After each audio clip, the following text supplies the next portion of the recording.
C'est parti pour cette rencontre, ce deuxième match de TQO. La France affronte la Slovaquie à l'Uléo. La route pour Pékin passe par cette formation slovaque. Cette rondelle en fond de territoire, attention avec Almoz. La première situation avec ce tir, on a cherché entre les jambes et déjà un arrêt pour la gardienne slovaque. Duvin toujours aussi à l'aise avec la possession de ce palais. Le tir en pivot et le palais qui termine sa course en pleine lucarne. Déjà un but dans cette rencontre. Le scénario idéal pour l'équipe de France jusqu'à présent. Duvin, 2 buts en 2 matchs. Elle a les capacités, elle a les mains, elle a la mobilité au niveau des pieds. On voit que c'est ouvert, donc elle rentre dans l'enclave, elle prend un lancer. Chloé Horard qui voile la gardienne en passant devant. Et la gardienne slovaque peut rien faire. Et ça part dans la lucarne, c'est parfait.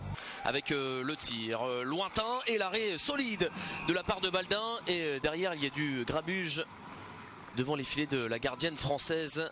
L'expérimentée joueuse numéro 3 slovaque, qui ne se montre pas en confiance dans cette disposition avec, attention, cette grosse occasion et Locatelli quasiment à bout portant là, qui vient lancer et ça a été bien bloqué par Zimkova. Attention avec justement ce lancer de la part de Julia Mespled qui a fait la différence sur le côté gauche, le tir enchaîné. Je me demande si ça n'a pas touché la barre transversale. Quelle vitesse et quelle confiance de la part de Mespled sur cette situation. Oui, ça vient s'écraser sur la barre transversale. On était si proche du but du break dans cette partie. Une différence de fait là par Horard sur le côté gauche. Attention, Horard qui fait le tour de la cage. Oh, quelle occasion pour l'équipe de France. Horard qui a fait des différences là-dessus. Et ça s'est pas joué à grand chose. Zimkova qui du bout du patin vient arrêter cette situation française. Barbieri qui vient bloquer ce palais. Encore 5 secondes à tenir pour l'équipe de France, qui fait même mieux que cela. Et c'est la fin du premier tiers-temps. L'équipe de France qui rentre au vestiaire avec un but d'avance. On peut qualifier ce premier tiers-temps, Jean-Baptiste, de sérieux. Allez, de retour en direct à la patinoire Luleå pour le deuxième tiers-temps entre l'équipe de France et l'équipe de Slovaquie. 1-0 pour cette formation française et tout de suite d'entrée un lancer arrêté par Baldin. C'est ce qui a manqué aussi à la Slovaquie, des occasions, des chances, ils n'en ont eu que 3. Horard avec ce lancer, il était bon ce lancer et l'arrêt c'est pas terminé. Le tir lointain et le but pour Gendarme, la France qui fait le break en début de deuxième tiers-temps, 2-0. La France qui a su faire le dos rond dans ce début de deuxième tiers-temps, qui a tenu à l'image de sa gardienne Baldin. Et derrière, elles se sont montrées très efficaces. C'est tout bon pour la confiance et que ce but va faire mal aux Slovaques. Mespled. Et la passe pour Barbieri, qui a été stoppé au dernier moment. Ce palais qui est toujours en vie est finalement récupéré par la défense slovaque. Mais quelle entente entre Julia Mespled et Jade Barbieri depuis le début de cette compétition.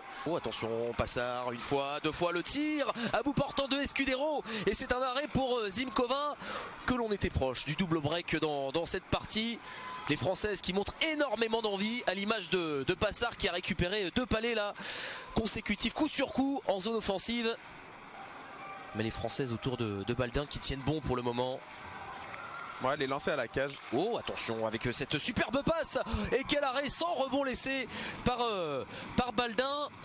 Elle est en pleine confiance, la gardienne française. L'équipe de France qui rentre au vestiaire avec 2 buts d'avance. Le break qui est fait.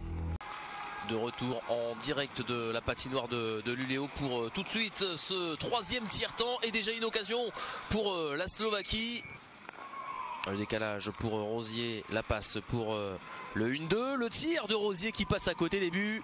Ce palais est récupéré par la Slovaquie, mais encore une grosse pression là de l'équipe de France et de Passard. Attention qui va peut-être se créer une situation avec Baudry, sa longue allonge, Baudry le lancer et le but marqué par Laure Baudry en désavantage numérique, et la France qui obtient un double break 3-0. Qu'il fait du bien ce but. Marion fait le job en sortant l'engagement, un palais libre. Elle a du retard en plus là-dessus, Laure Baudry, et elle fait face à la capitaine Nicole Kubkova.